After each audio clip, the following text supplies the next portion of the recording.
Okay, one more time, music group. Yeah, okay, ready?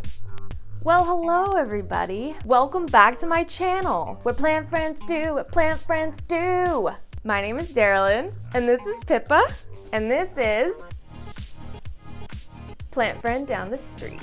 Hey plant friends, we have done it again.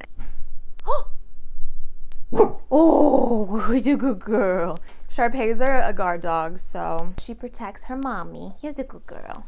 Would you like another bribe? Good girl. Okay. Hi, plant friends. We are back and we have done it again. And today what we have for you is a good old-fashioned plant haul. So I have kind of been thinking about this a lot, and I think the way that I want to do plant hauls on this channel is try and do one per season, so 4 per year. So today we are going to do a spring 2021 plant haul. I have a whole bunch of things here and I've gotten them from multiple different places, import order, a couple trades, and then yesterday my friend and I drove up to LA and attended the Ecuagenera pop-up shop, and I got some goodies from them too. So we have a lot of really great stuff here. So there's really no need to beat around the bush much more because I know you guys want to see the plants. So here we go. Bribes, bribes, bribes, yeah. Good girl. So the first plant that I will be hauling for spring of 2021 is kind of a classic, and I don't know how it took me so long to get it. I have tried to get this plant a few times in the past, but it is really popular and also still fairly affordable, so I hadn't been lucky enough to pick it up so far. So the first plant is this beautiful Philodendron Micans. So I did receive this in a trade from my friend, the same friend that received the Hoya Polyneura that I was potting up in last week's video. And she so kindly gave me a whole bunch of the results of the haircut that she gave her big giant mama plant. Now this is a really great plant because it is a form of Philodendron heteroecium. They are super easy, low maintenance, do find in soil, just an all-arounder. Still pretty affordable, if not overpriced, since the houseplant craze has taken over, but I'm really glad that I was able to get this one. Love her, and this is my new Philodendron Micans. So the second plant that I received from my friend in that trade was, I believe, the plant that was created for the Melanochrysum that I gave her, which I don't think I ever did show you guys, but I can post a picture on Instagram if anyone's interested in seeing what I gave her. But this is an adorable little baby plant that she grew herself from a stem propagation, and she was kind enough to share it with me. I know you guys are probably like, what is that? You can't really tell. It is a beautiful Philodendron Montanum. Look how cute that is. She's really talented. She labeled it. How cute. This is really awesome that I was able to get one of these again, because I actually did import one last year and it unfortunately died tragically. I really brought it into my care before I knew what I was doing as far as acclimating import plants. So this little baby Montanum is my shot at redemption, and I just think it is adorable, and it's even more special, of course, because I got it from a friend. Moving swiftly on, the last and final plant that I got in that trade, and it's another one that's really popular that I don't know how it took me so long to add to my collection, but this is a beautiful Philodendron pink princess, and she is just a stunner. Look at that variegation. When she showed me this plant, you guys, I just couldn't believe it. This is one of the best pink princesses I've ever seen. I mean, this leaf in particular is just exactly what you want in a PPP, right? So the two new leaves that have grew in after the plant was cut, and there's kind of some anecdotal knowledge in the plant community from people who propagate Philodendron pink princess that sometimes after they're cut, they will revert a little bit. Another thing that is true though of any plant with variegation is depending on how the variegation runs up the stems, and I don't think you'll be able to see on this plant because it's just too dark, but depending on the way the variegation runs up the stems, sometimes you will get leaves that have much less variegation and also leaves that have more variegation. So this is not necessarily reversion, it's just a wait and see. And I actually think when the leaves come in and they darken up to this beautiful dark green, the pink that is on these leaves is gonna pop really nice, and it's still gonna be a gorgeous pink princess, and it's gonna be better in the plant for the long run to have a good balance of green with chlorophyll so that it can take in light, and then this beautiful variegation. So, I can't believe that. It's so beautiful. I could gush about it all day, but we will move swiftly on. Once again, this is Philodendron Pink Princess. Another plant that I got in a trade earlier this year from a friend of mine in the plant community is this lovely cutting of a Philodendron Billietiae. So I have been, for the most part, really focused on collecting heart-shaped velvet aroids. You'll see in my collection, I have a lot of those, both Anthurium as well as Philodendron. And so this plant is kind of special to me, aside from being from a really nice friend of mine, because it is kind of the first really cool plant that I got where I decided to branch out a little bit and try something different. So it is still a cutting and it is still propagating. And if you are seeing this and you're thinking, oh, I'd like to try to propagate my Billietiae, I would recommend that you just put it straight into water if you haven't air layered it, or if you're unable to air layer it. I actually started this propagation in leca because my friend had the mother plant in leca and it didn't do anything for a really long time. And then I added some sphagnum moss to the top and it still didn't do anything. And then I saw that Caitlin from Plant Life in the Tropics had propagated her Billietiae and put it into water and then I believe into her grow tent, and her propagations were all really successful and had beautiful roots. So I've gone and done that. Thanks, Caitlin, for the info, and it does finally have a little tiny itty bitty baby root poking out. So I was a little concerned that this cutting was not going to make it, but it is, I do believe, going to pull through. So I'm really excited about that because, once again, a trade from a friend. So this is Philodendron Billietiae. You having fun? Pippa, you having fun? She's so cute, you guys.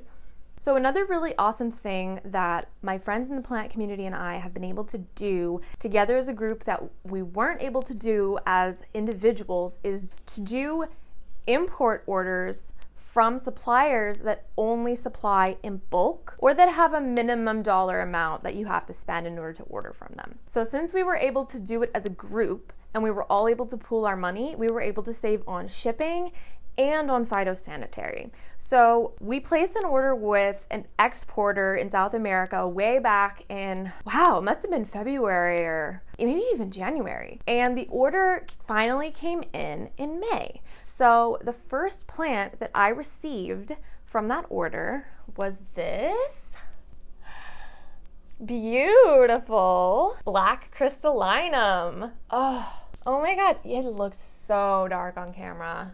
Oh, I love this plant. I just think it's so beautiful. I also have a regular crystallinum, and maybe if you're just looking at this and you don't have the regular one sat next to it to compare, you're like, Darylyn, that's not, I mean, it's nice, but like, I don't see anything black about it or dark about it. It just looks like a crystallinum. Well, I will try to take some B-roll. I'll try to remember. But when you sit this plant next to the regular form crystallinum, it is much darker and it is stunning. I'm obsessed. It's so beautiful. It's so dark. I cannot wait until this baby pops a new leaf for me. Unfortunately, it didn't really come with a lot of roots. As you can see, a plant with a leaf this size probably should have enough roots that it would be visible in this small of a cup, but it did not come with many roots. So it's probably gonna be quite a while it gives me some roots before I get any leaves from it, but that's okay, I don't mind waiting. It's hanging out in my grow tent right now, and I think that it's gonna be absolutely incredible when it does go ahead and feel ready to pop a leaf. So once again, this is Anthurium crystallinum black or Anthurium crystallinum dark form. Well, there's really no point in trying to keep this plant hidden off screen and build suspense because it's just too big. I tried and I really didn't have success. This is another plant that I got in that import order, and it is stunning. This is a Philodendron Pastazanum silver.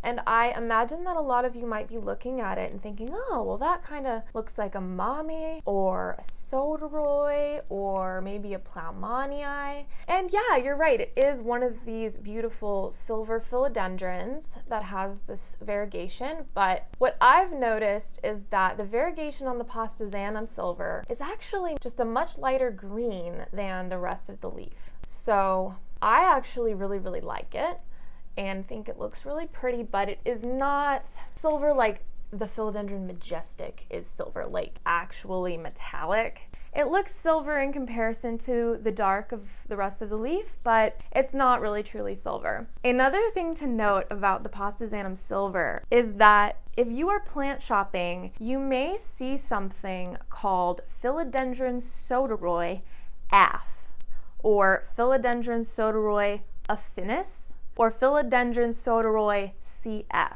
And that plant that says Soteroi and then has some suffix after it, that plant is in all likelihood a Philodendron Pastazanum silver. Just like the regular form Pastazanum, the silver Pastazanum is a crawler, and I don't know if you'll be able to see so well. This plant is in leca, so I don't want to dump it everywhere, but it is crawling along the substrate. It grows in a horizontal pattern, and a true Philodendron Soteroi climbs vertically. And it has a growth pattern much more similar to your Melanochrysums, Verrucosums, and then hybrids therein. So this beautiful Pastazanum silver, although it is great and I have really been enjoying it so far, and if you like the way it looks, then absolutely go for it. It is not a Soteroi. A Soteroi is a climbing plant, and if you see something on a plant shop that says Soteroi affinis, or Soteroi AF, or Soteroi CF, it's probably this. So a real Soteroi costs like 3 times what one of these costs. So don't set yourself up for disappointment if you're looking for a Soteroi, but if you like the Pastazanum silver, they are much more commonly available and commonly sold than you might think. It's just they're usually not sold as Pastazanum silver. They're usually sold as Philodendron Soteroi affinis, but I just love it. I think it looks so good. I've really been enjoying it, and it really seems to like leca. So if you're a leca person, this one might be a good one for you to try if you're looking to get a silver philodendron, but you don't want to have to do a whole bunch of trial and error. So next, I do have another plant to show you that I did get in a trade. However, this was not your typical plant trade. And the reason I want to highlight it a little bit here is because you don't always have to trade plants for plants. Sometimes you will meet folks who have huge collections and they just have more cuttings than they know what to do with, and they're interested in trading plants for other stuff. So I will show you the plant really quick because I'm sure you guys hate it when I beat around the bush. But this is a plant that I received from my friend for a trade for not a plant. This is a beautiful Philodendron Verrucosum, and it is another really popular classic plant that it took me kind of a while to add to my collection. I imported one last year, and unfortunately this plant can be really difficult to acclimate after import. They have really fine roots. See, they're really fine, like angel hair pasta almost, just thread-like. And so as you can imagine, those really thin thread-like roots are very fragile, and they don't always love shipping, especially internationally, where they have to go through the phytosanitary process. And that can be really abrasive to the roots of the plant because they have to treat them with harsh chemicals to sterilize them. So a lot of times the Verrucosum does not do well in that process, and the one that I imported last year is no longer with us. But I was able to get this gorgeous gorgeous specimen from a plant friend of mine. And do you guys want to see what I traded? So full disclosure, I do not have the item that I traded for this any longer because I traded it. But there is a photo of the exact one that I traded on my Instagram if you are curious to see. But I guess backstory really quick. I love to do Lepidoptera pinning, and for those of you who aren't nerds, that is butterfly taxidermy. And a lot of people really like it as a decorative item, so I have been getting back into it lately, and I made a piece for her and I sent her that. So I will show you a couple of other ones that I have here just so you guys can get an idea. But essentially I made her something like this, and she traded me this beautiful Philodendron Verrucosum for it. So I just wanted to bring this up again, that if you are a new plant collector or someone who's on a tight budget, or you just don't have a lot of plants that are mature enough to cut to trade for things that are on your wish list, you can trade all kinds of things for plants. There's a lot of people out there that are looking for stuff. So for me, my kind of secondary hobby, my hidden talent, if you will, is butterfly taxidermy. And I've kind of discovered that a lot of my plant friends really like these, and I can see why. They kind of flow with the vibe, with the planty vibe. So I made one for my friend and I traded it and I got a plant. So I have another one here that I can show you that's for someone else. Here's another one that I've made for a friend. So if you have a talent or a craft or something, if you like to do macrame, or you paint, or you're a really talented cook, or I don't know, there's a million different ways that all of you folks watching this are probably super talented, probably more talented than me. And you guys can for sure use those talents to trade anything for plants if you find the right person. There's all kinds of groups on Facebook that talk about, you know, trade anything, or like rare plant trade anything. Poke around, you'll find them, and you may find that you can grow your collection substantially without actually spending any money other than, you know, materials, if you need materials to make whatever you're trading, and without cutting your plants. So I just kind of wanted to share that as a little tip in case anyone out there is trying to grow their collection but kind of finding it's harder than they thought it was going to be and more expensive. So yeah, for all of the Anthurium people out there, myself included, I really saved the best for last. Like I said before, we woke up at 5 a.m. and drove up to the Ecuagenera pop-up in LA yesterday, and it was really awesome. I'm going to talk more about that whole experience at length in another video, but I'm going to show you right now what I got. Ta-da! Okay, so if you're looking at these and you're like, those look cool, Darylyn, but they are the same plant, that is where you would be incorrect. These are the two plants that I got at the pop-up that I was the most excited about. These are two Anthurium that I have had on my wish list for kind of a long time, that I'm always looking for to see if they're in stock on the website, and never been successful, but I found them at the pop-up and I just couldn't believe, of all the plants that I was looking for, these are the only ones that I got. So I'm gonna go ahead and talk about this one first. I think that of the two, this is the one that is much more well known. So this is Anthurium Metallicum. And this plant is definitely a premium plant. People love them. When you do find them domestically, they are not cheap. But this plant is a little bit more juvenile than, I guess, the iconic Metallicum. They get to a size, and that size is about 1 Darylyn. They get really, really, really big. They're known for being really long, kind of like a Queen Anthurium on steroids, and just beautiful, kind of metal, as it were. Maybe that's why they're called Metallicum. I really don't know, but beautiful, beautiful, beautiful plant. This one I felt like was just an absolute steal. It has two just completely gorgeous leaves, almost flawless, and I don't think you'll be able to see it because it's in the moss, but it also has a huge chunk on it. And I have had a lot of success propagating Anthurium in the past, so I'm pretty confident that once this plant grows roots above the area where it's popped out of the chunk, I will take that off and I will be able to make some babies. So I'm really excited. This was just an absolutely incredible find. Of course, Ecuagenera, it was really reasonably priced. I think it was $100. So, you know, if you've tried to find these at a plant shop domestically, it's not going to be that price for a plant this size, especially one that looks this good. So incredible find. Waking up at 5 a.m., totally worth it. I would do it again without hesitation. And the other crazy thing too was that I found one for a friend of mine who's had this plant on her wish list for forever. So just all around excellent day. Great day. I still kind of can't believe that it happened. So this is awesome, and it's just been chilling in my grow tent, and it probably will until it starts to produce a lot more roots from the base of the plant.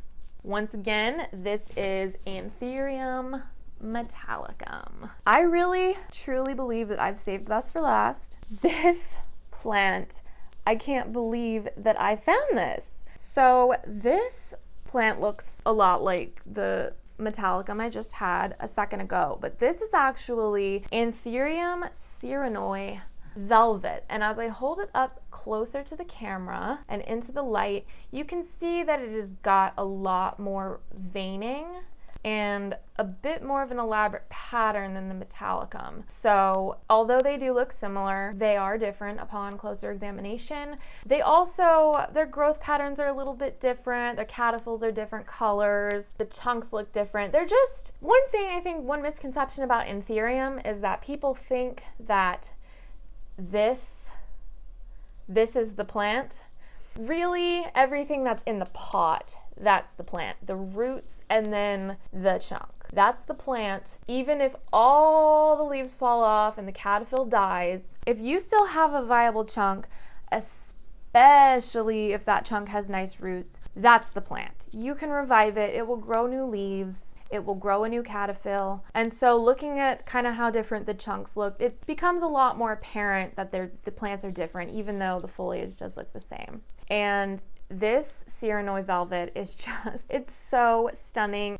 And the other incredible thing about this plant in particular is that when I found it, I believe it was the only one. It's the only one there. And there were two of them. I don't know if you can see. I will try to get as close as possible. There are two growth points in there. And when I took it out of the sphagnum moss, yeah, it's two plants. It is this plant in the front here is the main plant, and then this one is a pup, and then the chunk is huge. So I honestly can't believe that I A, found this plant at all, B, that there were two of them on the chunk, and C, that there was also a chunk. And I think I only paid like $90 for this. So I just, I can't believe it. So, and it's in beautiful condition. It is just chilling in sphagnum moss. It's gonna, take some time to acclimate in the grow tent, push out some more roots from the nodes closer to the growth so that I can snip that chunk off and make some babies. So that's her. That is Anthurium Cirinoi velvet. I'm just obsessed. This is definitely my number one favorite plant that I've hauled this spring.